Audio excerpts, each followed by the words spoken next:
Who's 8 for you? Let's go through that again. TCU's Jack Bech.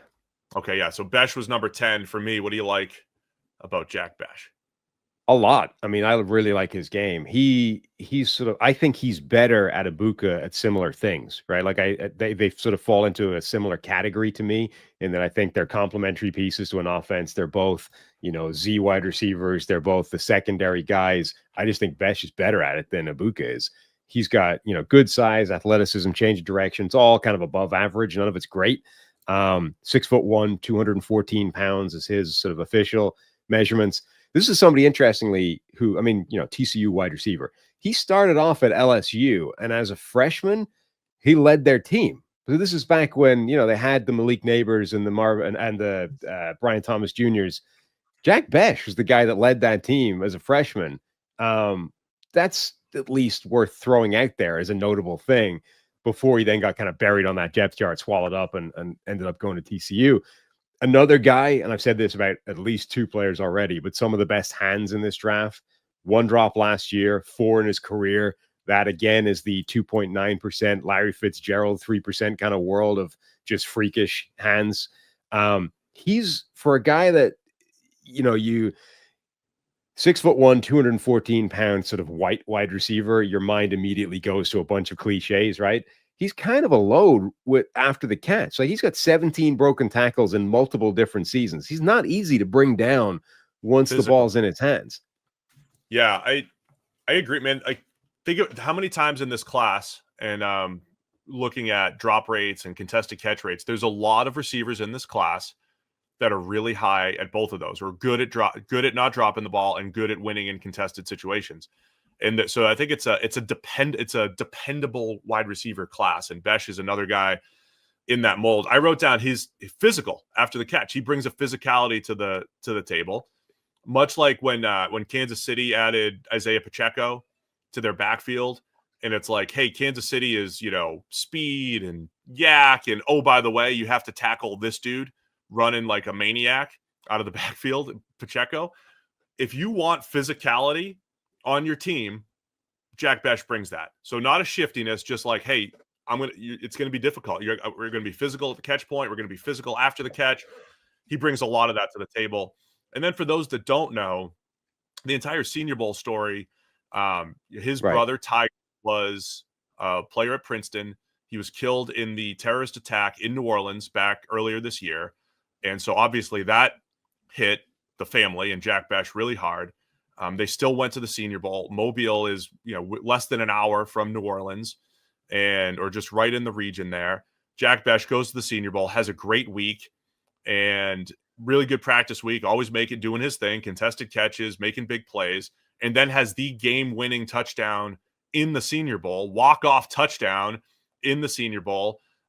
Certainly doesn't, make up for the fact that he lost a brother just a month earlier, but, he tried to make the best of that terrible situation and, really had a great week at the Senior Bowl given those circumstances. So there was a lot to root for Jack Bech, and then just on the field stylistically, a lot to love about his game as well. Yeah, I mean, he was a lot of people's, one of their winners of the Senior Bowl week just from his performance in practice, completely independent of like what an amazing determination and resilience he showed just to be there doing it at all, and then to have the game-winning touchdown. Amazing story, and a horrible sort of situation for him and his family. But yeah, I think that has to stand in his favor, right? The sort of the professionalism, if you like, to still show up, not just do your job, but do it at an extremely high level despite that family tragedy unfolding around you. I mean, it's a sort of horrible thing to be like folding in a guy's personal tragedy into what he is as a prospect, as a player, but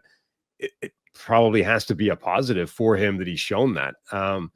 But yeah, I mean, look, I like his game a lot. I think he's got this intuitive understanding of zone coverage. You talked about Jalen Knoll being better in man coverage than zone. Zone is a tricky thing for receivers, because on the one hand, it is kind of set up for, if you understand what you're looking at, it's just like run to a spot and be there, right? Which is not the hardest thing in the world to do. It's a lot harder to find an elite man cover corner and shake him loose, which is why I think that's a more valuable skill set. But that isn't to say that it's easy, right? It's still difficult to understand how to operate within zones, right? How to settle in space, how to create the space, where the space is going to be, and how to be moving into the space at the point when the quarterback is looking to get rid of the ball, when to settle, when to keep moving, all those kinds of things. Bech sort of shows that like it's already in his brain. He knows how to work all that. He works his routes around defensive backs. He sort of opens up the gap. Like he's got an elite understanding of zone coverage and how to maximize that space and all that kind of stuff. Hey guys, just taking a quick break to tell you, hey, just over 50% of you are still unsubscribed to Check the Mic. It helps the channel. It helps to make sure that you don't miss any of our shows. So if you have a chance, hit the subscribe button right now. Yeah, he didn't feel that shifty or twitchy to me, but he had pretty good change of direction times. He had 6.84. 3-cone is pretty solid. I don't know that that's necessarily his game. Again, I think he's more physical than anything. And the other concern I have with him, I didn't love his catch radius, off target throws. I don't think he did a great job adjusting to those as much as other receivers. But again, bring something after the catch, at the catch point, and I think he's good. I think he's good all around, man. Like Jack Bech, I have him as my number 10 here. And yeah, remember, understand really quick, understand the tone here, because it feels like we do this all the time. We're trying to explain why Matthew Golden's not 2, but he's ranked higher than Jack Bech. Trying to explain why we really like him.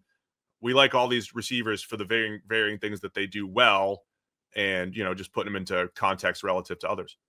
And again, once you get outside of those top few guys, I think all of the next 15 players are extremely close together. Like I want to push every one of these guys higher on my rankings and can't find the guy that I would drop in order to make that happen, including Golden, like the guy that we've been like, why is he not wide receiver 2? Like I wanted to find a spot higher on the list for Golden, and I couldn't figure out which guy above him that I would be willing to drop below him. Like give me the choice of any of those guys, I'm taking them before Golden, et cetera, et cetera. So like this is all splitting absurdly fine hairs.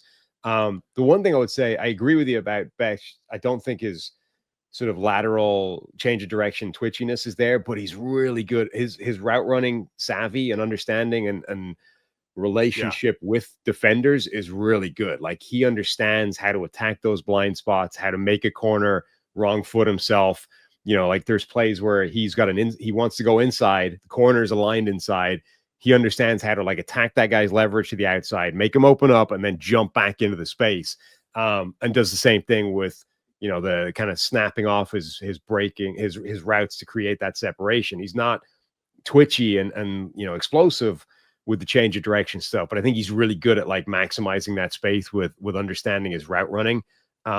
Sometimes I think there's some, I think sometimes he's inconsistent with the breaks, and he rounds them off a little bit too much. And then that's where that lack of change of direction really shows up. But most of the time, I think he's really good at understanding how to like maximize that space. And that could be part of the catch radius thing that I'm talking about, just quickly adjusting to off target throws. And there were plenty from TCU. TCU has a fascinating receiver core. We'll talk about Savion Williams at some point later in the next 2 hours as well. Thanks for watching all the way to the end of our video. For more great content, click here to subscribe and here to watch another video. We'll see you again soon.